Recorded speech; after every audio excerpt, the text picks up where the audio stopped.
Nous qui habitons en France, du moins je pense que c'est votre cas, vous qui regardez cette vidéo, on n'a pas l'habitude de voir le blizzard, on n'en entend pas souvent parler, c'est pas notre cas et tout ça, on n'a pas, pour nous c'est juste un mot. À la limite dans le sud, enfin dans le nord, parfois il neige beaucoup à Lille et tout ça, mais si vous habitez dans le sud de la France ou si vous habitez, je sais pas moi, au Maroc, en Algérie, dans la plupart des pays francophones, eh bien, il neige pas souvent et du coup, on n'est pas habitué à avoir des tempêtes de neige ou des fortes inondations. Mais justement, dans son premier roman, Marie Vintras va justement nous, comment dire, au milieu d'un paysage tout à fait nordique, puisque on est en Alaska. Donc, ben, il fait froid en Alaska, vous vous en doutez bien. Et donc, le blizzard fait rage en Alaska. C'est un trailer, enfin une sorte de trailer, où justement on est dans une course effrénée, puisque au milieu de ce blizzard, la maman de l'enfant, qui s'appelle Bess, eh bien, comment dire, elle faisait ses lacets et pendant qu'elle était en train de refaire ses lacets, il a fallu que simplement quelques minutes d'inattention pour que celle-ci laisse échapper l'enfant qu'elle tenait dans sa main. Et donc, un enfant qui est perdu au milieu du blizzard, dans un froid euh, euh, tout à fait glacial et tout ça, là où il fait froid, eh bien, vous vous en doutez, ça a peu de chances de survivre et donc c'est une course contre la montre qui, dès lors, s'engage. Donc nous avons quatre personnages qui, comment dire, vont chacun à leur tour parler ils vont donner leurs opinions sur chacun des personnages. C'est-à-dire, il y a quatre personnages. Il y a Bess, vous l'aurez compris, Bénédicte, le papa, vous avez Cole et Freeman.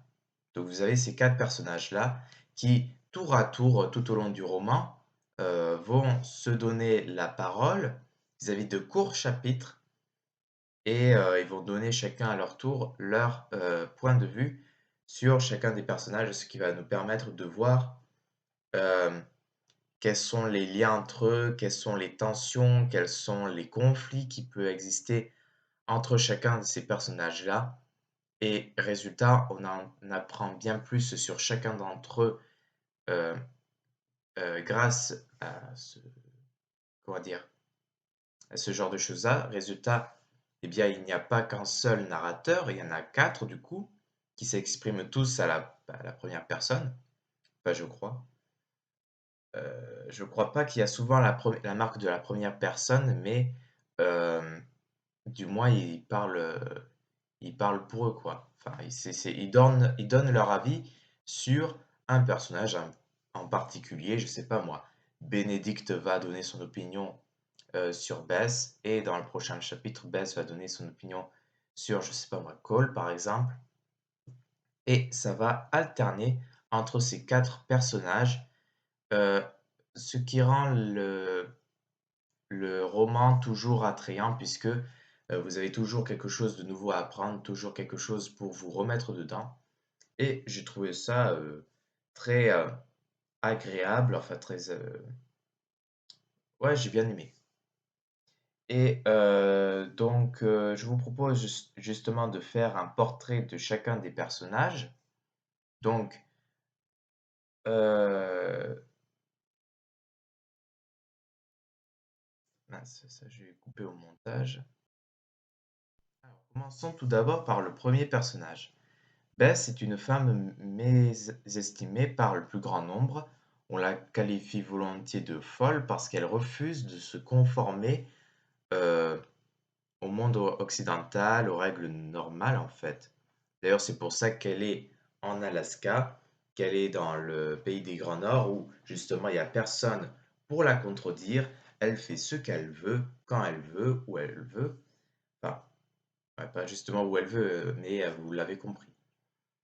Et justement, tout au long du roman, à figure que l'intrigue avance, eh bien, on comprend de mieux en mieux sa personnalité, ses motivations, sa perspicacité, mais aussi sa maladresse et ses défauts. D'ailleurs, Marie Vintras la dépeint aussi comme une fille du Sud, une inexpérimentée du blizzard alaskan, un point sur lequel tous les personnages du roman s'accordent.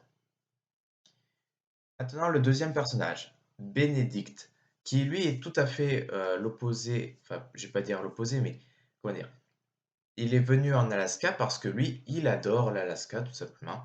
Pourtant, il a beaucoup voyagé dans les États-Unis, enfin au sein des États-Unis, d'est en ouest, et c'est l'Alaska qu'il préfère.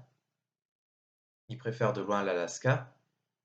euh, et voilà, il adore le froid et tout ça. Mais je vous rappelle que c'est le père, du coup, c'est un peu de sa faute si l'enfant a grandi dans ce milieu hostile, qui n'est pas fait pour les petits-enfants et tout ça, et donc il s'en veut un petit peu. Il y a une forme de culpabilité qui s'installe auprès de ce pauvre père qui a perdu son enfant. Aussi, il y a ce problème-là qu'il observe avec adoration son enfant, selon Bess, mais il est incapable de manifester son amour à cet être si différent de lui. Troisième personnage, nous avons Cole. Alors, Cole, c'est un ivrogne. Bon, pour la faire simple, c'est un alcoolique, une personne tout à fait addicte à l'alcool. Il veut aider Bénédicte à retrouver l'enfant car, alors je ne sais pas comment est-ce qu'on prononce le nom du personnage, mais c'est Magnus, ouais, Magnus, ouais, on peut faire les deux prononciations, je sais pas. Ça me fait penser à Malus. Le père de Bénédicte a été son mentor. En effet, c'est lui qui lui a tout appris, et donc Magnus n'est pas allé aider les autres car il trouve Bess comme irresponsable et n'apporte que des ennuis. Freeman, lui, c'est un vétéran du Vietnam. Alors, ce qui est assez, je vais pas dire comique, mais qui est assez troublant, c'est la différence entre le fait que l'on constate qu'il n'est pas libre, en fait, il est contraint de rester ici, il est obligé de rester en Alaska, ce qui est un patronyme anglophone qui signifie, vous l'aurez compris, homme libre. Par son grand âge, il a vécu au plus près, quoique souvent en arrière-plan, l'homme américaine, enfin non, l'histoire américaine, pardon. Donc que ce soit les guerres, les luttes pour les droits civiques des Noirs, la haine envers les forces de l'ordre, l'oubli du gouvernement états-unien quant à la rétribution attendue des anciens militaires. D'ailleurs, c'est souvent le cas en ce qui concerne les anciens militaires. C'est le fait qu'ils ne soient pas assez reconnus par l'État quand ils reviennent de la guerre. Ils n'ont pas de pension, de reconnaissance. Ils sont complètement délaissés. Et ça, c'est un point qui revient souvent, j'ai remarqué. Il est, euh, il est celui qui est le plus éloigné de l'intrigue, mais dont l'histoire permet in fine de parachever l'œuvre. Ces portraits volontairement incomplets sont volontairement incomplets pour me laisser quelques suspens à ce roman, convergeant vers un même point. Chaque personnage ressent le poids de la culpabilité.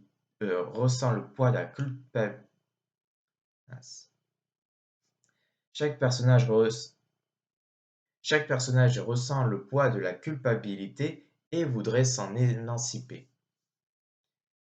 Donc, vous avez une culpabilité indéniable.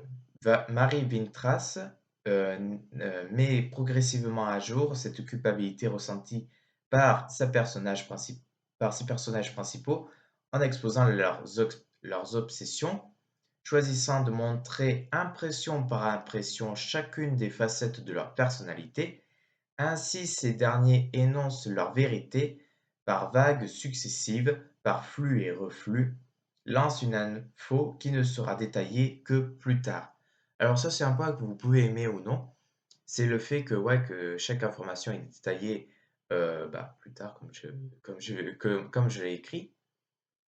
Ouais, ça c'est un point qui pourrait être négatif parce que ça voudrait dire qu'il faudrait une certaine mémoire, une certaine attention pour pouvoir tout bien retenir, bien suivre l'action, parce que c'est entrecoupé parfois, ça se chevauche un petit peu, ça se superpose et c'est pas toujours facile de suivre l'information et tout ça.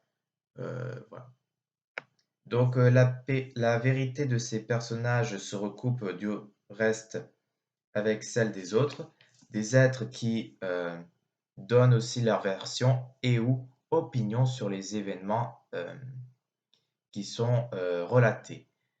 Ces différentes culpabilités de sœurs, de frères, de fils, de pères sont intrinsèquement liées aux disparitions littérales et figurées subies par ces êtres.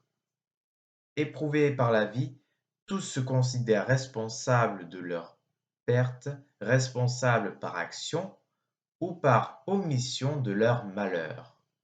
L'Alaska leur donne ce cadre de vie pour mener une existence cachée, loin des regards. Le blizzard peut symboliser l'impasse, l'absence d'échappatoire, la confrontation avec soi-même, et même, ça peut moi je dirais que ça, enfin moi je vois comme ça, c'est une sorte de tribunal, une sorte de tribunal à huis clos où on est seul à se juger mince, avec comme nous, seul comme juge de notre propre vie. L'autrice se compose avec un huis clos original, voilà, c'est ce que je disais, se déroulant à ciel ouvert sur un temps court, mêlant les réminiscences de 4 personnages. Par cet énoncé direct, elle aborde des sujets variés tels que l'écologie, les conséquences de la guerre et les notions de parenté, de filiation et de fratrie. Ça, c'est vraiment un point sur lequel c'est vraiment intéressant. Enfin, c'est vraiment intéressant. C'est surtout les aspects, comment dire, je vais pas dire manipulation, mais c'est surtout les faits qu'il y a beaucoup de mensonges entre chacun de ces personnages. Il y a beaucoup d'histoires, il y a beaucoup de non-dits. Et le fait que ça soit détaillé dans cette histoire-là, ça permet de voir que même au sein d'une famille où tout se passe bien d'un point de vue extérieur et bien plus sombre d'un point de vue beaucoup plus intime. Voilà, c'est beaucoup plus intéressant. Voilà, c'était tout pour cette vidéo. C'est déjà la fin de celle-ci. Si vous l'avez aimé, n'hésitez pas à mettre un pouce bleu. Allez voir ma playlist pour voir d'autres vidéos de de ce type-là. Notamment, il y a sur Mobilette que j'ai bien aimé, qui est assez longue, qui dure 26 minutes. J'ai trouvé par exemple, si on devait comparer ce roman-là à l'autre, eh bien, ce que j'ai bien aimé avec celui-ci, c'est que le vocabulaire est plutôt simple, enfin, c'est courant, quoi. Il n'y a pas de mots techniques, il y a pas de mots techniques ou de choses trop compliquées à comprendre, mais c'est pas grossier non plus. C'est le juste milieu entre quelque chose qui est trop familier et trop soutenu, ou dans la plupart des cas, notamment à l'école ou dans le milieu scolaire, eh bien vous avez des choses qui sont un petit peu, je vais pas dire compliquées et tout ça, mais qui relèvent d'un certain langage soutenu, alors que d'autre part, vous avez d'autres livres qui sont, pour ma part, un peu trop grossiers. Donc c'est pour ça que j'ai bien aimé Blizzard.